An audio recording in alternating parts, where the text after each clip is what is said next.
والله الأتراك شافوا كردستان العراق أصبحت فد شيء مميز وحضاري، فما يصرف لهم، يردون كل العراقيين والعرب يجون إلى تركيا، يردون يقطعوهم من كردستان، لكن احنا ما ننقطع، احنا بلد واحد وشعب واحد، وراح تبقى كردستان كردستان العراق، كردستان الأكراد والعرب أخوة. فهذا عمل الأتراك عمل شنيع وعمل عيب عليهم، ناس رايحين عوائل مسالمة رايحين يصطافون يغيرون ينقتلون أطفال ورجل دا يتزوج وزوجته مع الأسف. فهسه الكل راح يصير الاتجاه إلى كردستان غصبا ما على تركيا، تبقى كردستان ومصايف كردستان هي الأصل إن شاء الله. والله الشعب كله يطالب بقطع العلاقة مع أصلا ما تسوى واحد يقول جارة، لأن الجارة ما تقدر ما يصير تعمل هيك شيء بجارتها، فالله ينتقم من عندهم إذا كانوا هم السبب. فتروح تركيا ما شاء الله عندنا أربيل، عندنا سليمانية، عندنا دهوك، عندنا زاخو، عندنا شخلاف، كل العراق هو مدن جميلة ومدينة أحلى من مدينة إن شاء الله.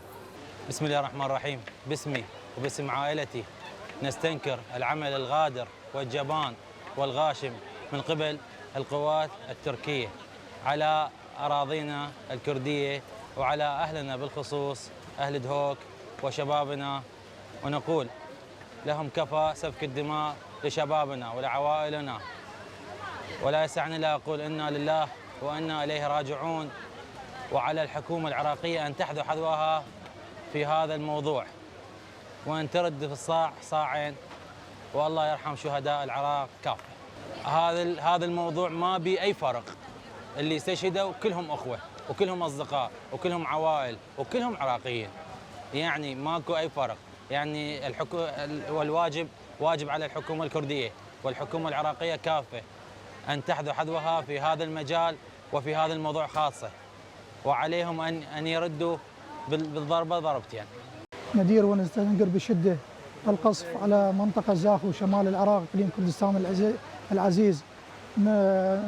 ندير الجمهورية التركية قصف العوائل، عوائل جاية السياحة، جاية تقدم سياحة هنا، السياحة للناس تتفرع عن نفسها. فدينا ونشاكر بشدة هذا القصف الجبان على، ونرجو من الحكومة العراقية أن تحذو حذو وأن تقطع العلاقات مع الجمهورية التركية وتسحب السفير وتنكيس الإعلام التركية إن شاء الله. حاليا من بدأ القصف من ضربوا المكانات الحدودية الآمنة، بدأت الحرب حاليا الحرب، واحنا نستنكر بشدة هذه الإجراءات، ودائما تتكرر هذه المكانات اللي هي شمال العراق يقصفونه. نرجو من الحكومة أن تاخذ القرار سحب السفير التركي من العراق.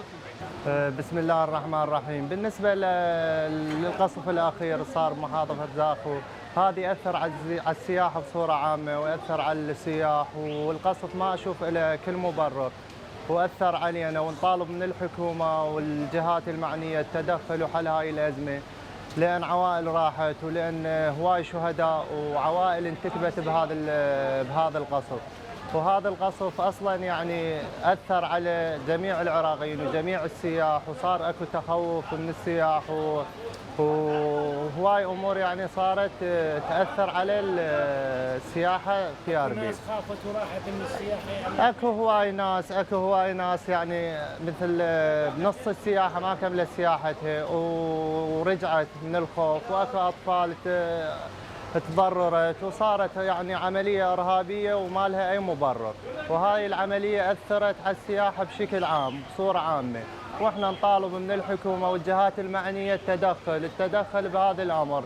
إحنا كشعب عراقي نستنكر هذا الفعل، بيعتبر هذا الفعل فعل إرهابي، ونطالب من الحكومة أن تأخذ جميع مجرى التحقيق بجميع السبل وتسخر جميع الطاقات حتى نكشف الحقيقة وحقيقة هذا الفعل الإجرامي. يعني مثلا البارحة احنا كنا سفرة سياحية رايحين لدهوك، فجاه صارت قصف وما ادري شنو، رجعنا شفنا قصف، يعني العوائل تروح تتونس زين تتاذى هناك، يصير انفجارات، يعني شيء غلط. يعني هذا الاعتداء الدائم هذا صار له اكثر من سنين واشهر، اعتداء دائم علينا. موقفها لازم يكون صراحه صارم وبسع، لان يعني البارحه من شفنا البيان يعني هم اعتدوا. احنا بالاسلام يقول العين بالعين والسن بالسن والبادي اظلم. هم بدوا يعني لازم رد فعل يكون مناسب، لان هاي الثمان شهداء هاي العوائل ما يفيدهم بيان لو شوف شنو ما يرجعون. صحيح ولا انا غلطان؟